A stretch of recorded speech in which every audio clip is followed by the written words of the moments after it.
Welcome to People Doing Good for Others.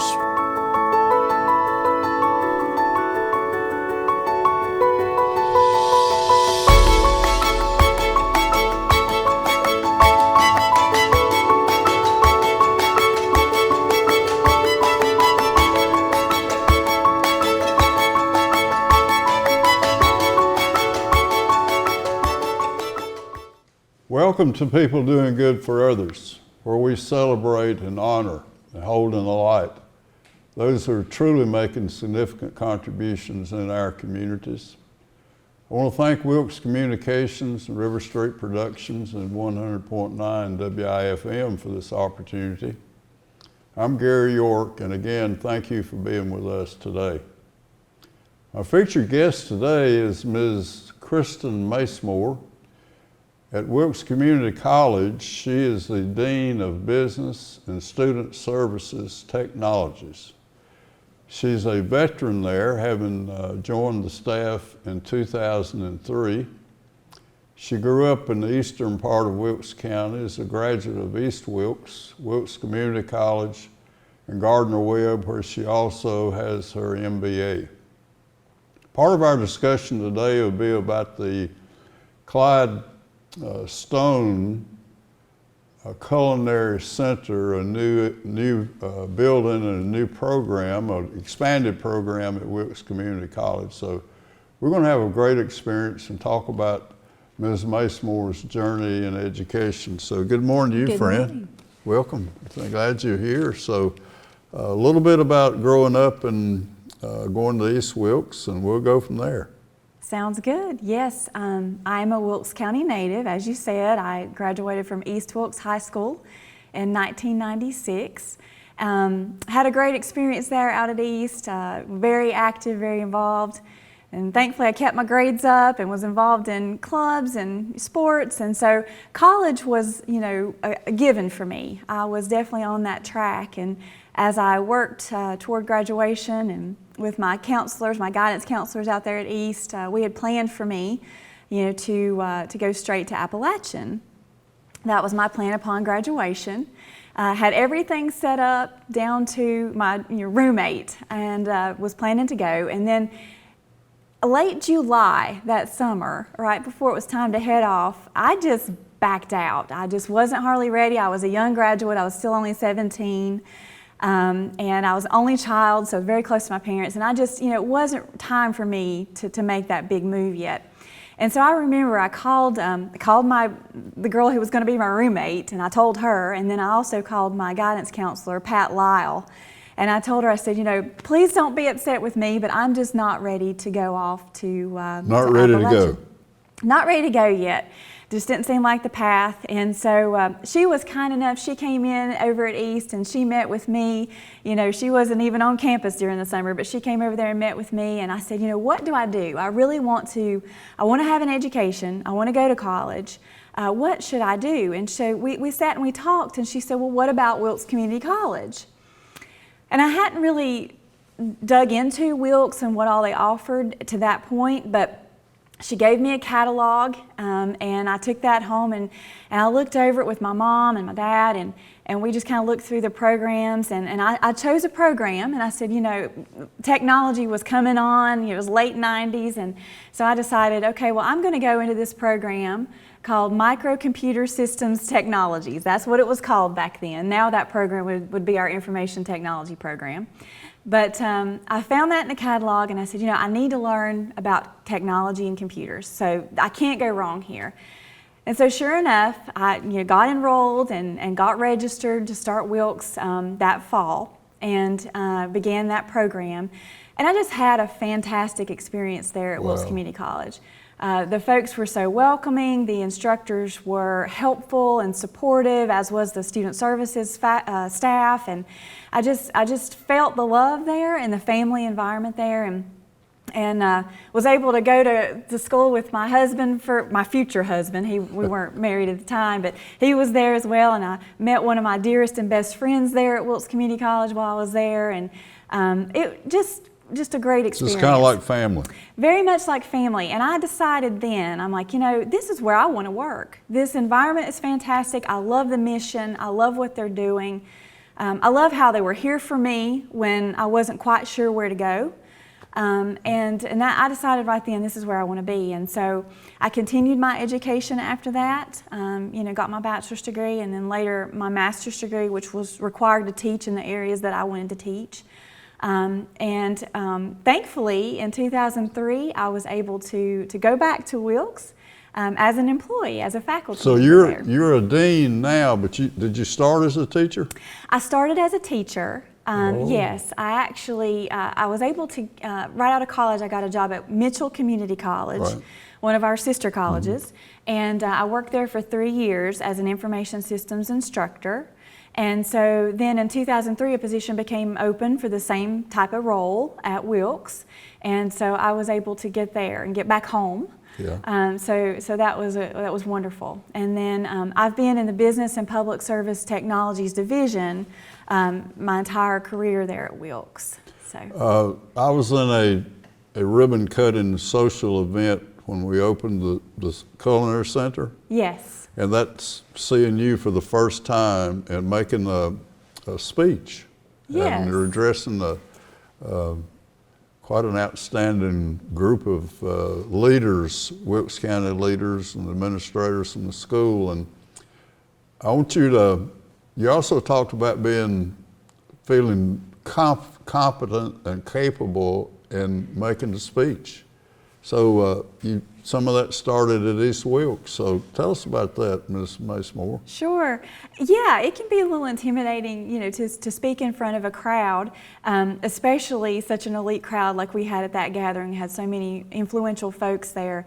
But I'll go back to my Wilkes Community College experience. I had to take a class. Public speaking was a class that I took there at Wilkes, so with Brenda Moore. I remember it well. And I will say that class had such an impact on me. I think it helped to prepare me to be a teacher, because obviously you're up in front of folks daily when you're an instructor. But her class was just great for me. And so I attribute that to her. We had to do speeches in front of larger groups, in front of our class, in front of her. And it just prepared me well. And so now I still get nervous, but I actually enjoy, you know, speaking in front of others, and I really attribute a lot of that to training at Wilkes Community College. Yeah. And that's something that I like to see our students do, our current students, is to really enhance their soft skills and their communication skills by speaking in front of groups. Even though it can be a little bit unnerving at first, the more practice they get, you know, the stronger they'll be at it. And those communication skills can go with them through life. So I like to see it incorporated into our programs now as well. Kristen Macemore, you're the Dean of Business and Student Services Technologies. What do you do? Okay. Give us some idea of this, Yeah. kind of a right to left, if you will, or all the way through that. Sure. So I am involved with oversight of programs in business and public service technologies, and you could kind of think of our division as having two sides of the house, if you will. So on the business side, we have all of our business-related programs, which include accounting, business administration, information technology, and advertising and graphic design. So we have that group of programs in our business programs. And then on the other side of our house, where we have our public service programs, that would be our culinary arts and our baking and pastry arts, like what you visited on the day of the dedication. Mm-hmm. And then also we have early childhood education and criminal justice. So those are our programs on the public service side. So the basic law enforcement would be a part of your group? Basic law enforcement is actually housed with our workforce development division, which is formally like continuing education. Okay. So BLET is housed there, but we do have a lot of students who are planning to do BLET but maybe aren't old enough yet, that will come through our criminal justice program, and vice versa. So those two programs pair together a lot, and we'll have students to do both programs. We talked earlier, you were talking about having a CPA as an accounting teacher. Yes. Let's Just get a little bit more into that, if you will. Well, we're fortunate in the Business and Public Service Technologies Division that we have highly qualified faculty. They have education, of course, but they also have industry and work-related experience. And the great thing about that is they can bring that experience into the classroom. And so, yes, in our accounting area, our lead instructor of accounting is Cindy Killian. And Cindy has years of teaching experience. Obviously, she has an accounting master's degree. But she's also a CPA, and she maintains those credentials. She does professional development each year to maintain those credentials. So we're very fortunate, that we have highly trained faculty on both the education side and then also their work experience. Our business administration lead instructor, he was hired a couple years ago, and he has taught in middle school. Actually, he has been a public school teacher, but then also he came directly out of industry. He was a manager of an apparel company up in Virginia, so he had that recent industry experience that he can now bring into the classroom. And that goes, for all of our programs. We're just very fortunate in that regard to have highly trained faculty. I was just amazed at your I guess your passion and compassion for the college. And I've been to your office, so tell about coming there each day and that feeling that we have of mattering at Wilkes Community College. I've been inspired by your caring and giving and caring and sharing at Wilkes. You want to visit that again for me? Sure. I mean, there's no better reward than being able to help other people, and that's the business that we are in. We're in the business of being able to help folks gain quality education, workforce development, connecting them with business and industry. I mean, we feel like we're that bridge. Bridge. Yeah, we feel like we're a bridge in multiple ways. I mean, the programs in our area are considered technical programs or technical degrees, which basically means they're designed to lead to direct employment. Our degrees are, Associate in Applied Science, 2-year degrees. We also have smaller credentials, which are, diplomas, which typically are designed to be around 1 year. That can vary to complete, but there's fewer hours, fewer credit hours. And then even certificates that are much smaller, maybe 12 to 15 credit hours, but that can be tailored around a specific skill. For instance, in information technology, we have a certificate, a networking certificate that includes the 4 classes related to someone gaining their Cisco certification. Like would be needed here at Wilkes Communications or in Fusion Points or, Wilkes County Schools if you're working in the IT area. So we have those credentials that are designed for direct employment. So we have that, and we work with advisory committees throughout the year. We have an advisory committee meeting coming up in October where we have invited business and industry to come on campus, and we'll hold a lunch meeting with them there like in the Walker Center. This particular meeting is where we bring them on campus and we have, a lunch meeting there in the Walker Center. We tell them, we update them on what the college is doing and all that we have going on, like our 5-year strategic plan.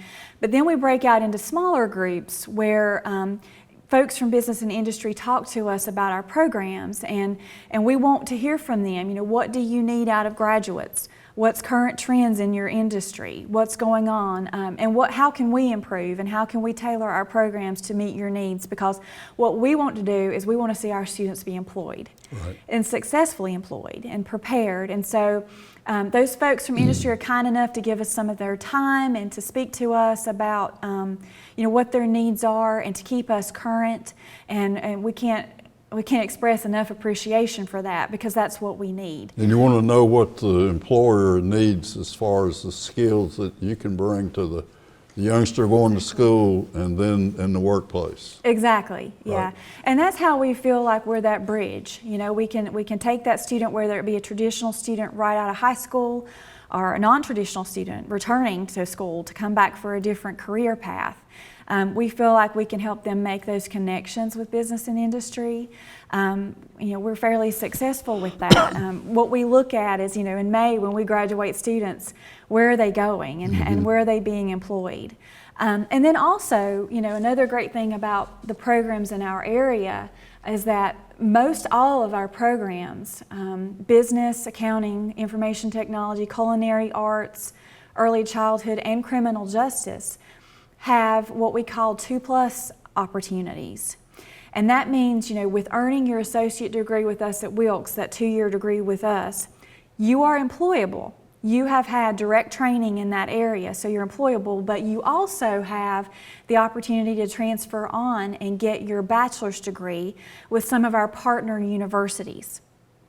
So we partner with specific universities on those programs for our students to be able to transfer in with certain prerequisites, of course, with junior status. In fact, that's what I did. My own personal experience was, I went to Wilkes for 2 years, and then I transferred to Gardner-Webb and I finished my bachelor's degree with them.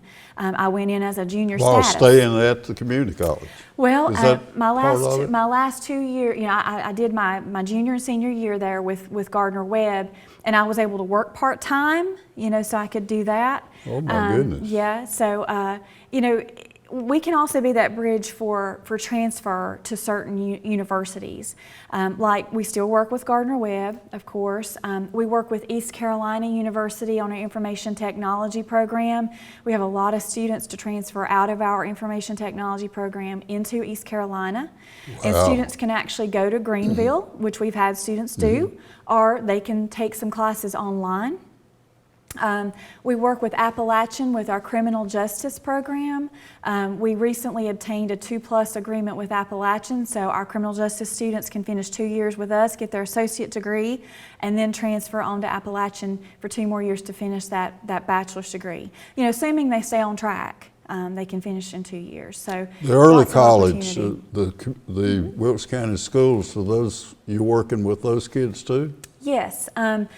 So with our early college, oftentimes they'll request classes from us. For instance, this fall, we have a couple of economics classes, Economics 251, which is our Principles of Microeconomics. We're offering that to our early college students.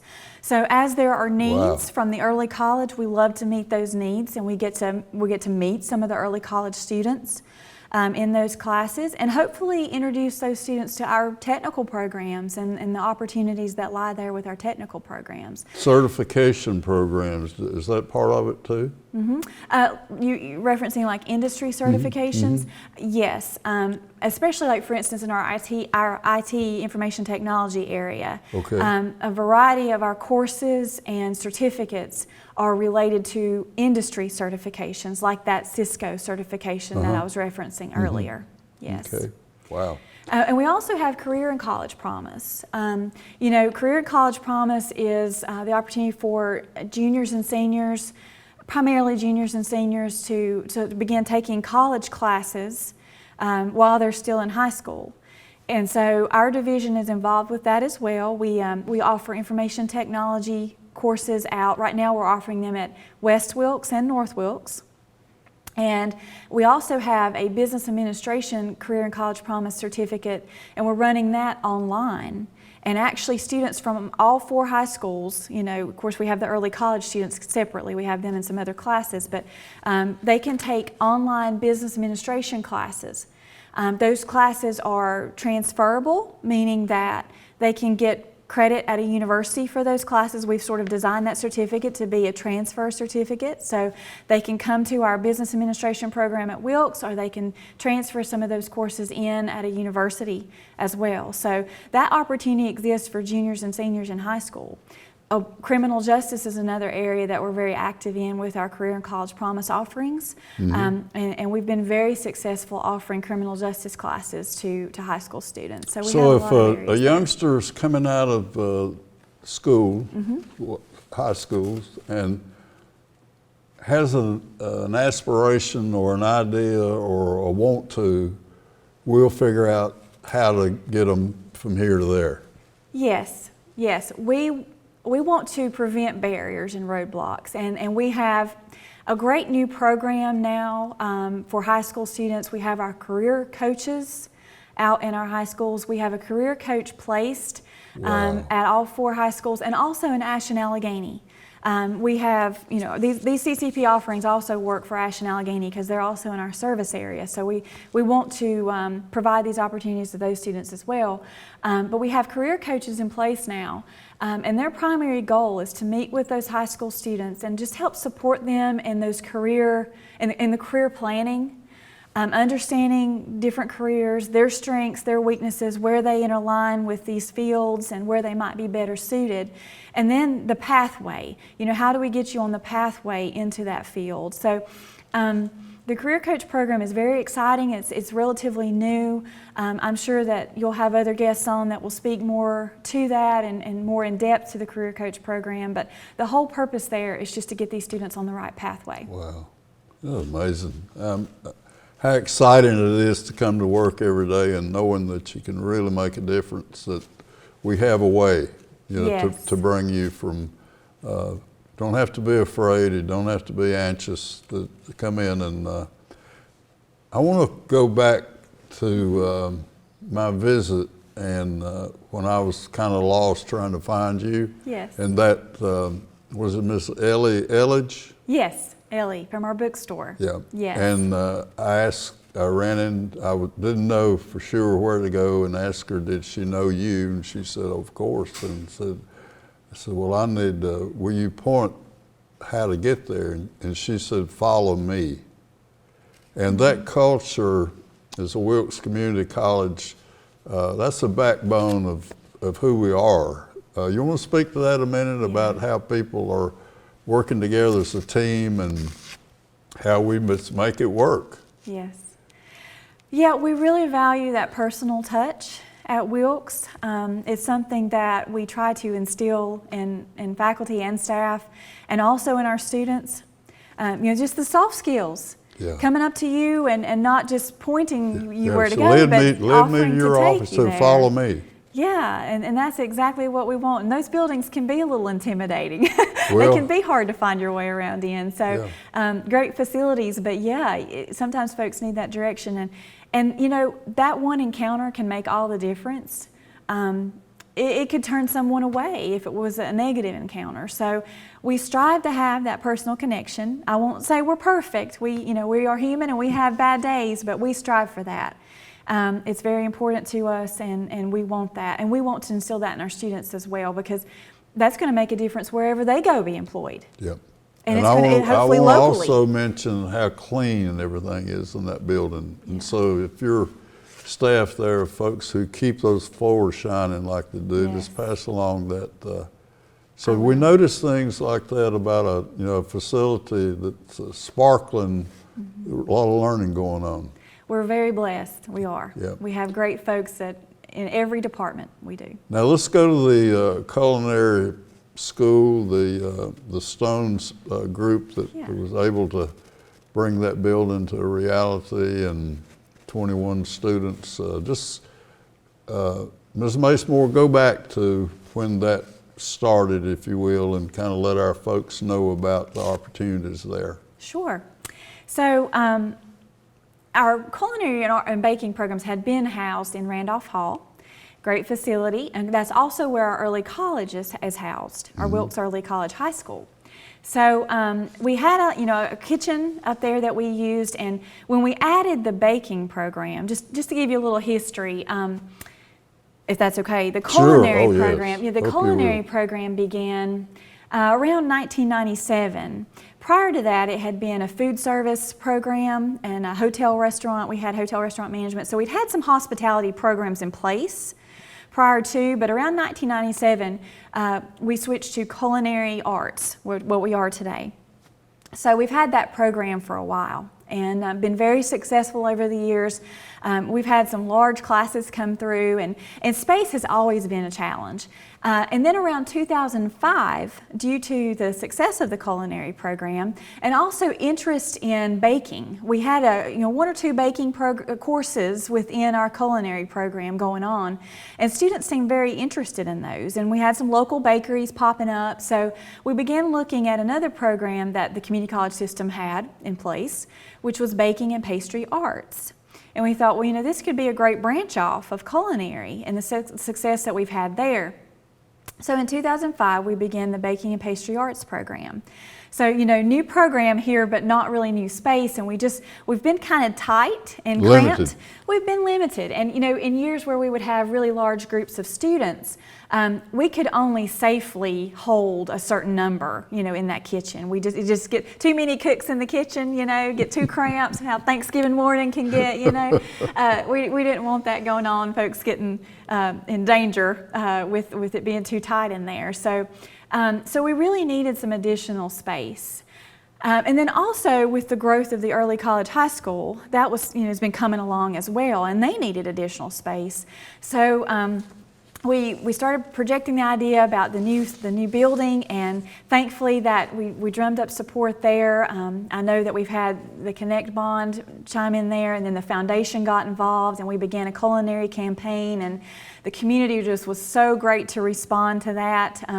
We have so many private donors and fundraisers, and we're so blessed to have the support in our community that we do here. So our foundation got involved, and that building came to fruition through various sources, and then you got to experience our dedication event, and now we've gone from a tight kitchen area, and then we had just turned a classroom into our dining area in Randolph, which it worked, and we had lots of community support up there.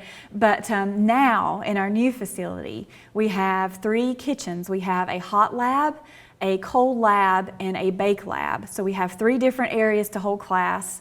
Then we also have a nice dining area that's surrounded by glass windows. It's a beautiful aesthetic, environment there. And the great thing is we have windows into the kitchen areas. So as folks come in to visit the building for lunches or for our bake sale or whatever we might be having, they can see into the kitchen areas, and they can see our chefs in there, Chef Nilo, Chef Wallace, and they can see the students in there working as well. We can easily accommodate tour groups. They don't even have to really go into the kitchen. They can just breeze through the building and look in the windows and see what's going on and see the students in action. So it's really a great setup for us. And we're looking forward to starting our Thursday lunch services. I think I mentioned that to you the other day. So we're really looking forward to that. We have our first one tomorrow, actually, in the new building. But the way that works is during fall and spring semester, not every Thursday. We kind of give ourselves a few buffers there to get started and to end the semester. And of course, we have fall break in there as well. So it's not every Thursday.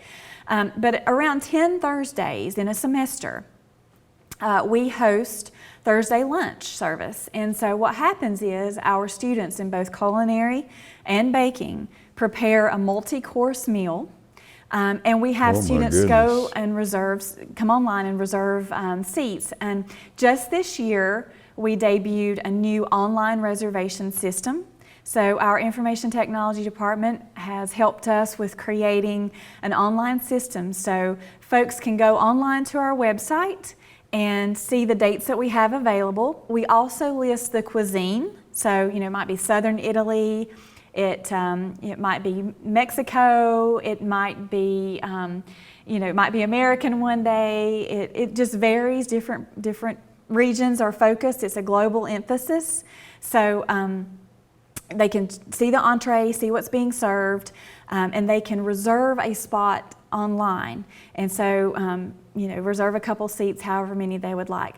I'm proud to say we're full this semester. Good. We filled up. We had 10 lunches, and we have now filled up. The last one to fill was Greek, and it filled the other day, and so now we're full to capacity, but folks can still go wait list in case we have folks that can't come or have to cancel, then you can put yourself on a wait list. Tell us about scholarships and financial aid for youngsters who may need a little help. Right. We certainly don't want financial constraints to be the reason someone doesn't further their education. And we have a lot of opportunities. We have a great financial aid department located in our student services area over in Alumni Hall. And they can talk to students about the FAFSA and filling out that form, Pell Grant, North Carolina grants, loans, a variety of different types of financial aid are out there. So we have that. We also have scholarships. You wouldn't believe the number of scholarships that Wilkes has access to. Again, very fortunate. Our community So we is want so to encourage supportive. folks from all walks of life then. We really do. And we have a strategic plan, a 5-year strategic plan, and as part of that plan, we have an implementation team that's been looking at, financial help. Yeah. And one of the areas they focused on was our scholarship process. And one of the improvements that's been made is now they have filtered everything down to basically one scholarship application. Because it could be a little intimidating before with trying to apply for scholarships, but they're trying to take that barrier away, and they've developed this online application just to help streamline for students and make that process a little less intimidating for students. And we even have scholarships that are specific to culinary students. I mean, how great is that? Wow. So we really don't want folks to be intimidated by the financial burden of I want to college. thank you for this opportunity and the connection of being at the center that day, the Stone Center. And I want to thank Wilkes Communications and RiverStreet, and Wilkes Community College is such a wonderful advocate in our community, the core of the things we do. So sign off, if you will, Ms. Macemore, Kristen Macemore, about how it feels to be part of something that's great. It is good to be part of something that's great. Getting to make a difference in folks' lives is just so rewarding. Seeing folks come in, need direction, need some guidance, and being able to provide that, it's just such an intangible reward. And I'm thankful to be a part of it. I'm thankful for what Wilkes has done for me as a student. I think that's why I love it so much, is that I've experienced it myself. And I just hope the community knows that we want to be there for them, and we want to provide opportunity for them. We are. Thank you very much. Thank you so much what an honor to have you here, Kristen Macemore. Kristen Macemore, our guest today, and this wonderful experience about the values of having an incredible Wilkes Community College and how it gives and shares and cares for our families and communities and friends and students. And I'm Gary York, and we look forward to having you with us next time. So thank you for being part of People Doing Good for Others.